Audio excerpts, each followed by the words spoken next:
नमस्कार, स्वागत है आप सभी का द इकोनॉमिस्ट में। चलिए जल्दी से शुरू करते हैं पार्ट 2 की डिस्कशन।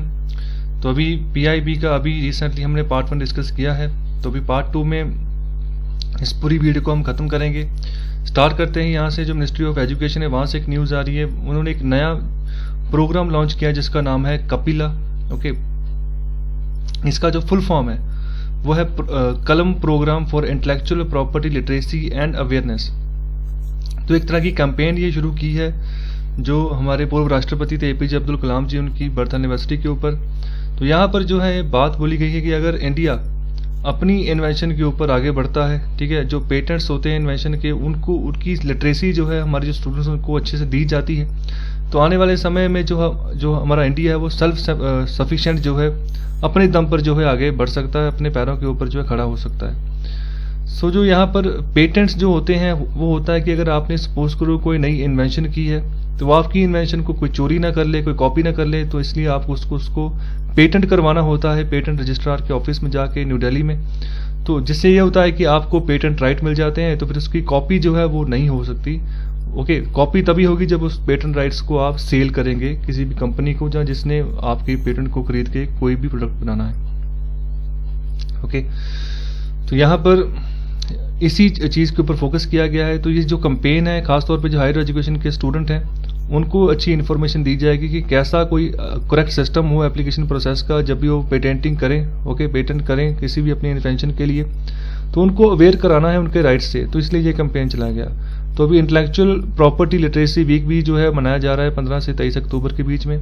तो अभी आपने मुझे एक क्वेश्चन का आंसर देना है कि नेशनल इनोवेशन डे ये हम कब बनाते हैं। ओके, तो ये इंपॉर्टेंट है, तो उसका आप कमेंट बॉक्स में मुझे आंसर दीजिए। तो थोड़ा सा अपने देश के मैप को निहार लेते हैं हम। तो यहाँ पर ऊपर यहाँ पर देखें तो यहाँ पर तो अभी रिसेंटली जो नई यूनियन टेरिटरीज हैं सो वो बनी है, तो उनका एक नया नक्शा बना है, तो उसको आप अच्छे से देख सकते हैं। जम्मू कश्मीर की यूनियन टेरिटरी और जो लद्दाख की यूटी है ये, तो एक नया यूटी जो है, 2 नए यूटी जो है इंडिया को मिले हैं, और थोड़े समय बाद जो है आपको ये वाली यूटी जो स्टेट में आपको मिल जाएगी, स्टेट में इसको कन्वर्ट कर दिया जाएगा जब भी हालात जो है यहाँ पर सामान्य होते हैं। तो इन जो नॉर्दर्न एरिया यहाँ पर तो जितने स्टेट्स हैं, कौन सा स्टेट किसके स्टेट के साथ बॉर्डर टच करता है, तो ये तो सिंपल है। कई बार यहाँ पर कन्फ्यूजन हो जाती है मध्य प्रदेश, उत्तर प्रदेश, बिहार, झारखंड और उड़ीसा, तेलंगाना और आंध्र प्रदेश, ये वाले रीजन में।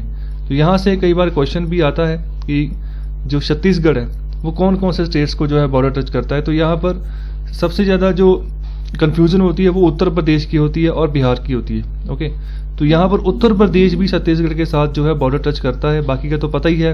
छत्तीसगढ़ निकला ही मध्य प्रदेश से, तो मध्य प्रदेश से बॉर्डर तो उसका होगा। ओके, और इसके साथ महाराष्ट्र, तेलंगाना। ओके, इसके अलावा और आगे बढ़ते हैं तो उड़ीसा के साथ इसका बॉर्डर है। ओके, और साथ ही साथ झारखंड के साथ भी इसका जो बॉर्डर टच करता है, बिहार के साथ इसका बॉर्डर जो है वो नहीं है। ओके, तो ये थोड़ा इंपॉर्टेंट था इसलिए मैंने यहाँ पर डिस्कस किया है। तो ये हमारे ईस्टर्न वाली साइड पे सारे नॉर्थ ईस्टर्न स्टेट्स हैं। ओके, तो 7 सिस्टर इनको बोलते हैं। तो ये जितनी भी 7 सिस्टर हैं एक ही जो है स्टेट से निकली है। इनकी जब हम बात बोलें तो जो माँ है वो एक ही है, वो है असम। ओके, तो अभी इसको और भी तोड़ने की बात चल रही है, लेकिन अभी जो है यहाँ पर असम गवर्नमेंट नहीं मान रही है। ओके, तो ये तो थोड़ा सा ब्रीफली इन्फॉर्मेशन तो आपको पता होनी चाहिए इसके बारे में।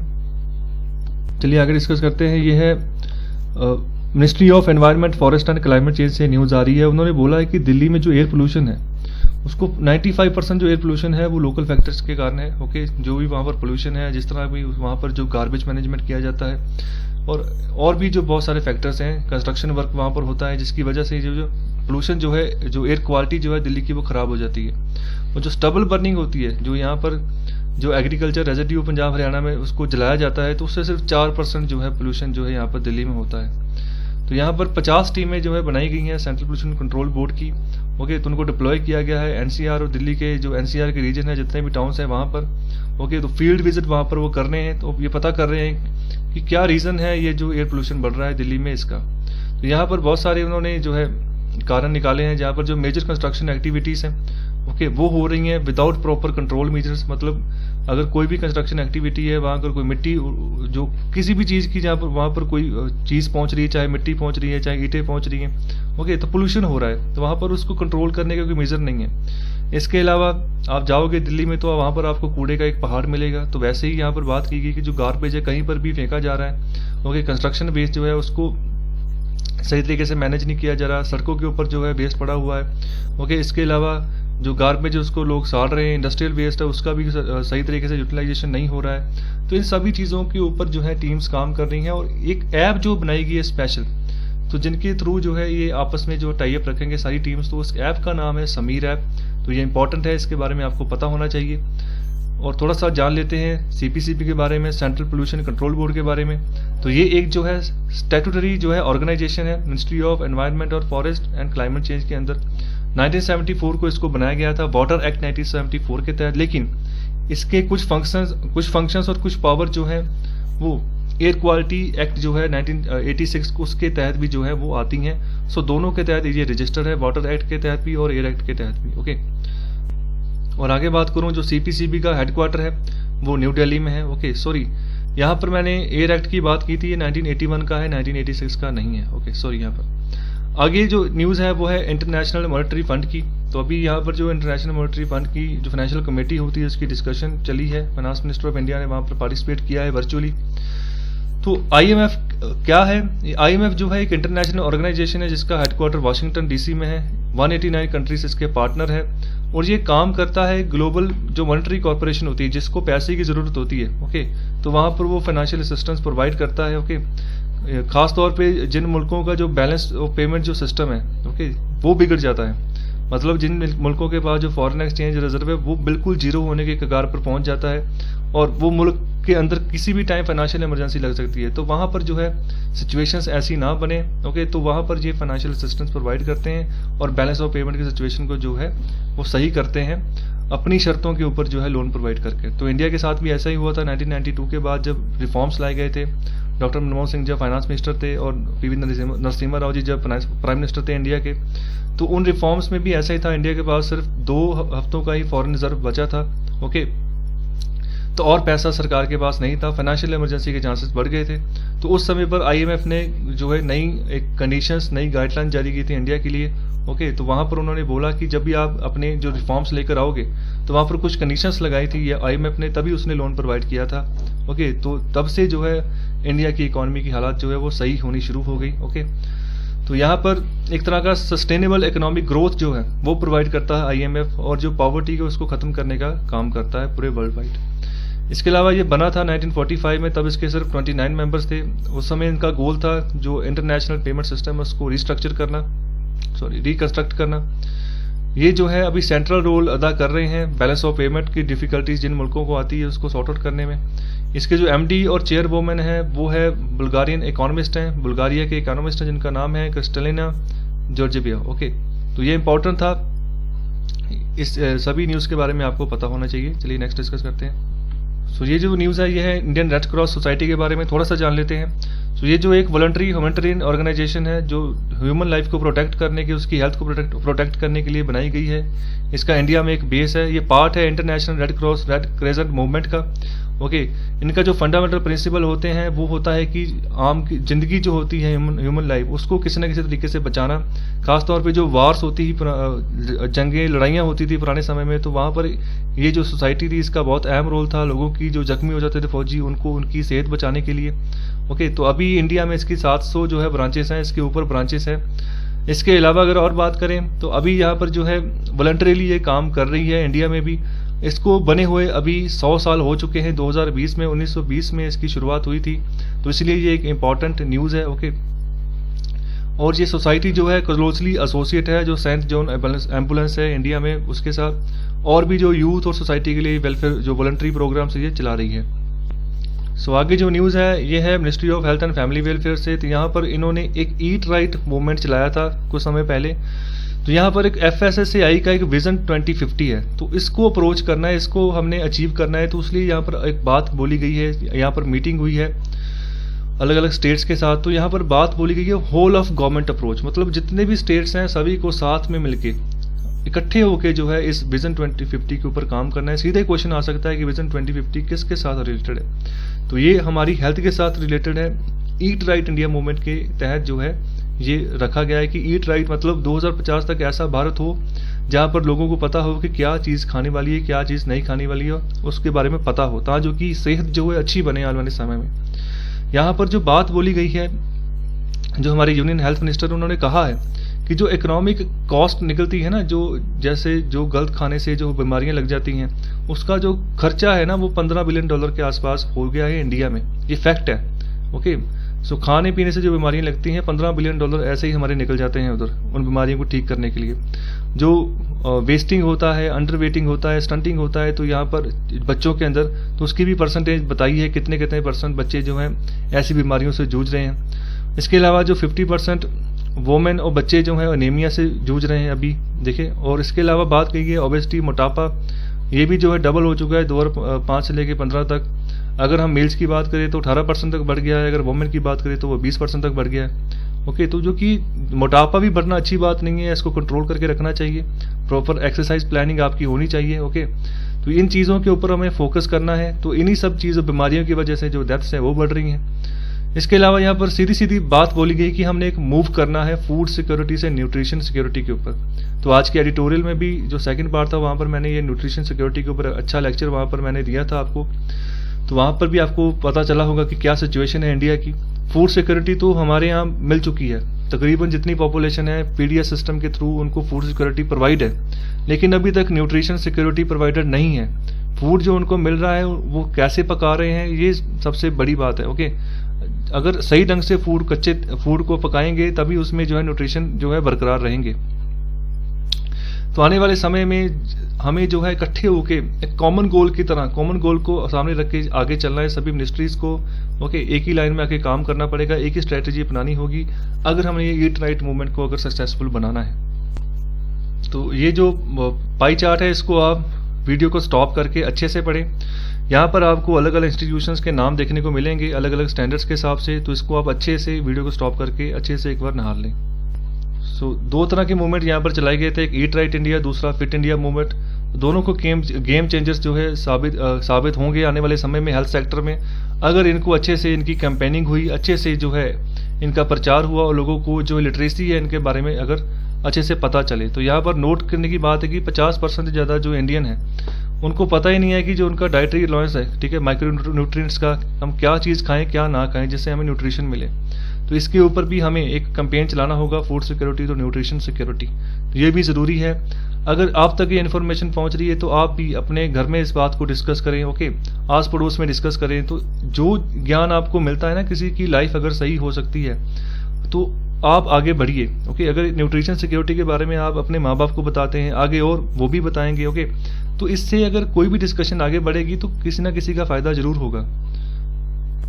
सो आगे बात कर रहा हूँ मैं नारकोटिक्स कंट्रोल ब्यूरो की। ओके, तो मिनिस्ट्री ऑफ होम अफेयर्स के अंडर ये काम करता है। इसका जो मेन काम होता है, एक तरह की इंटेलिजेंस एजेंसी है। Okay, federal law enforcement agency है भारत सरकार की। तो इसका मेन काम यही होता है कि जो ड्रग ट्रैफिकिंग होती है, जो इलीगल सब्सटेंसेस होते हैं, ओके, तो उनको जो है पकड़ना, ओके, उनके जो पूरा का जो सर्कल चल रहा है उसको क्रैक करना। ओके, तो इन सब चीज़ों के ऊपर ये काम करता है। ये बनाया गया था narcotics drugs and psychotropic substances act के तहत। इसका हेडक्वार्टर दिल्ली में है। अभी जो इसके एग्जीक्यूटिव राकेश अस्थाना है। ओके, प्राइमरी जो governing body government of India है और इसको बनाया गया था 1986 में। तो यहाँ पर मिनिस्ट्री ऑफ रेलवे से यहाँ पर खबर आ रही है, इन्होंने 50% जो है सब्सिडी प्रोवाइड की है वेजिटेबल्स और फ्रूट्स, ओके, जो कि किसान रेल फ्राइट के जरिए जो थे ट्रांसपोर्ट किए जाने थे। तो यहाँ पर किसान की जो फ्रूट्स होते हैं, वेजिटेबल्स होते हैं, उनके लिए भी यहाँ पर भारत सरकार की तरफ से, मिनिस्ट्री ऑफ रेलवे की तरफ से ट्रेन चलाई गई है, जो फुली वहाँ पर सिर्फ सब्जियाँ वगैरह और फ्रूट्स वगैरह ही जो है सर्व होती हैं। मतलब सर्व कहने का मतलब ट्रांसपोर्ट होती हैं। ओके, उसमें इसके अलावा और कोई चीज़ नहीं होती है। तो यहाँ पर जो है भारत सरकार सब्सिडी प्रोवाइड करने जा रही है। यहाँ पर फलों और सब्जियों के नाम लिखे हैं। ओके, ये इतने इंपॉर्टेंट नहीं है। ओके, लेकिन जो यहाँ पर इंपॉर्टेंट है कि मिनिस्ट्री ऑफ रेलवे और ministry of food processing industries दोनों का ये जॉइंट इवेंट है और 50% तक ये सब्सिडी प्रोवाइड कर रहे हैं ट्रांसपोर्टेशन के ऊपर। जो ट्रांसपोर्टेशन की कॉस्ट होती है फार्मर जो है ये खुद झेलता है। ओके, तो इसके लिए यहाँ पर सब्सिडी प्रोवाइड की है कि फार्मर्स को किसी न किसी तरीके से रियायत दी जाए। तो अभी को ये जो स्कीम है, ये सब्सिडी स्कीम है, ये एप्लीकेबल हो जाएगी 14/10/2020 से। ओके, तो आगे बात करूँ तो जो जोजिला टनल जो है ये एशिया की जो है सबसे लॉन्गेस्ट टनल जो है बनने जा रही है, होने वाली है। अभी तो फिलहाल इसका काम शुरू हुआ है। ये ministry of road transport highways के अंदर बनेगी और ये टनल जो है इससे ऑल वेदर कनेक्टिविटी मिलेगी श्रीनगर वैली से ले तक नेशनल हाईवे 1 के ऊपर। अभी के लिए जो ये कनेक्टिविटी है ये सिर्फ 6 महीने तक होती है, इसके बाद जो है यहाँ पर रोड जो है बंद हो जाती हैं। अगर ये टनल बनती है तो ऑल वेदर जो है हर मौसम में जो वहाँ पर कनेक्टिविटी रहेगी, लोग आ जा सकते हैं। इसके अलावा मिनिस्ट्री ऑफ रूरल डेवलपमेंट से यहाँ पर न्यूज़ है कि जो स्कीम चलाई गई थी अभी माइग्रेंट वर्कर्स के लिए, गरीब कल्याण रोजगार अभियान, तो इसके तहत काफ़ी कुछ जो है यहाँ पर हुआ है। 4.5 लाख के आसपास घर बनाए जा चुके हैं। इसके अलावा water conservation structure, cattle sheds, farm ponds, community sanitary complexes जो है ये 16वें हफ्ते तक जो है अभी ये क्रिएट कर दिए जा चुके हैं। इनका क्रिएट करने का मकसद यही है कि एक तरह रोजगार जो है वो प्रोवाइड हो माइग्रेंट वर्कर्स को अपने घरों के आसपास ही, अपने गांव के आसपास ही, ज़्यादा दूर उनको जाना ना पड़े, और साथ ही साथ जो डेवलपमेंट के काम है वो भी हो जाएं। तो ये भी एक इंपॉर्टेंट न्यूज़ है। जो लेदर सेक्टर स्किल काउंसिल है, उन्होंने एक स्केल नाम का एंड्रॉयड ऐप जो है उसको लॉन्च किया है, जिससे आने वाले समय में जो क्वालिटी इंश्योरेंस है स्किल इंडिया मिशन में वो बढ़ जाएगा। तो ministry of skill development and entrepreneurship के अंदर ये स्कीम आती है। ओके, तो स्केल का मतलब क्या है? Skill certification assessment for leather employees. Okay, so जो लेदर के लिए जो जैसे यहाँ पर जो हमारे यहाँ पर लेदर के लिए खास तौर पर यहाँ पर जो काम कर रहे हैं, तो उनके लिए एंड्रॉयड ऐप चलाया गया है कि उनको फैसिलिटेट किया जाए, जो भी उनकी रिक्वायरमेंट है, जिस तरह की भी क्वालिटी इंश्योरेंस वो चाहते हैं, आसानी से फ़ोन की डिवाइस के ऊपर वो कर सकें। तो देखिए आजकल मोबाइल का ज़माना है, हर किसी के पास मोबाइल है, तो सरकार भी जो है इसी का फ़ायदा उठा रही है कि आसानी तरीके से जो है सुविधा जो है प्रोवाइड की जा सके हर एक कंज्यूमर तक, हर एक भारतीय तक। सो ये मिनिस्ट्री ऑफ स्किल डेवलपमेंट के अंदर ये चलेगा। जो लेदर सेक्टर स्किल काउंसिल है, ये इसका जो काम है यही है कि डिजिटल कैपेबिलिटी जो है, क्वालिटी इंश्योरेंस जो है उसको स्ट्रेंथन करना, ट्रेनिंग प्रोवाइड करना, डिलीवरी प्रोवाइड करना, मॉनिटरिंग करना, असेसमेंट करना, वेरिफिकेशन करना, और असीम पोर्टल के साथ जो है वो लिंक करके चलना। सभी जो भी यहाँ पर वर्कर्स हैं जहाँ लेदर की इंडस्ट्री में जो काम कर रहे हैं, तो असीम पोर्टल क्या है इसके बारे में आप मुझे थोड़ा सा बताएं कमेंट बॉक्स में। ओके, इसके साथ साथ ही यहाँ पर बात कर रहा हूँ मैं जो LSSC, okay, leather sector skill council, वो क्या होती है इसके बारे में थोड़ा सा हम डिस्कस कर ले। जो लेदर सेक्टर स्किल काउंसिल है, इसका एम यही है कि स्किल्ड इकोसिस्टम जो है फैसिलिटेट करना है। ओके, फैसिलिटेट करना है। सो जैसे टीचर जो है फैसिलिटेट करता है अपने स्टूडेंट्स को, ओके, इन्फॉर्मेशन तो उनके पास भी होती है, किताबें सबके पास है, लेकिन टीचर फैसिलिटेट करता है, उसी तरह ये भी काउंसिल फैसिलिटेट करती है एक ecosystem, skilled ecosystem in the leather industry through capacity building for high productivity and compliance with global standards. मतलब ग्लोबल स्टैंडर्ड के हिसाब से हम काम करें और प्रोडक्टिविटी भी बढ़े। ऑब्जेक्टिव यही है कि फैसिलिटेट करना है। उसके बाद अगर बात करें आने वाले समय में जो वोमेन है उसको भी एम्पावर करना है, यूथ को स्किल्ड करना है कि उनको अच्छे से नौकरी मिल जाए इस सेक्टर में। जो टीम है इसकी, वो खास तौर पे जो इंडस्ट्री के लीडर्स हैं, एक्सपर्ट्स हैं, वो इस टीम के अंदर काम करते हैं। ओके, साथ ही साथ जो गवर्निंग काउंसिल है, जो इसके गवर्निंग काउंसिल के मेंबर हैं, वहाँ पर भी जो मैन्युफैक्चरिंग कंपनीज होती हैं, ministry of commerce and industry, leather, design, research and institution, corporation, organisations, ये सभी जो टीम बना के जो है इसके गवर्निंग काउंसिल के मेंबर होते हैं। आई होप आपको लेक्चर अच्छा लगा होगा। यही था पार्ट 2 की डिस्कशन। अगर मैं थोड़ा सा तेज़ बोल गया होगा तो इसमें मैंने यही कोशिश की कि कम से कम टाइम में आपको एक क्वालिटी लेक्चर जो है प्रोवाइड कर सकूं और जल्दी से जल्दी आपके सामने लेक्चर डिलीवर करूं और आपको समझ भी आए। ओके, इन सब चीज़ों का ध्यान रख के मैं यहाँ पर लेक्चर रिकॉर्ड कर रहा हूँ। फिर भी अगर आपको कोई यहाँ पर दिक्कत है तो आप मुझे कमेंट बॉक्स में ज़रूर बताएं, और साथ ही साथ यहाँ पर इम्पैक्ट का भी यहाँ पर पढ़ लें। सो जो LSSC है वो पॉजिटिवली इम्पैक्ट करती है स्टेक होल्डर्स को स्किल डेवलपमेंट इकोसिस्टम के थ्रू, ट्रेनिंग प्रोवाइड करके, सर्टिफिकेशन प्रोवाइड करके, ओके, और जो है जॉब के लिए तैयार करके। तो यहाँ पर सरकार बहुत सारी स्कीम चला रही है। ओके, फर्दर हम और भी जो न्यूज़ आएंगे उसको डिस्कस करेंगे। फिलहाल तब तक के लिए शुक्रिया। तो लाइक, शेयर और सब्सक्राइब करना ना भूलें, ज़्यादा से ज़्यादा शेयर करें ओके इस वीडियो को। तो आपका बहुत बहुत शुक्रिया वीडियो देखने के लिए, धन्यवाद।